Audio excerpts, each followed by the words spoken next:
এক ভদ্রলোকের 5 ছেলে। বড় ছেলের নাম বাঙ্গা, মেজো ছেলের নাম বাসিস, সেজো ছেলের নাম পচা, তারপরেরটার নাম মুত এবং ছোটটার নাম পাংচার। একদিন ওদের বাড়িতে এক অতিথি আসছেন। তখন তাদের বাবা বললেন, আপনি এসেছেন, বসেন বসেন, বাঙ্গা চেয়ারটা নিয়ে আয়। তখন অতিথি, না না আমি বসবো না। তখন তাদের বাবা বললেন, আরে না বসুন, কয়টা ভাত তো খেয়ে যাবেন, বাসি ভাত নিয়ে আয়।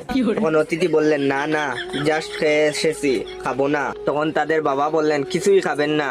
তা হয় না, পচা দই নিয়ে আয়।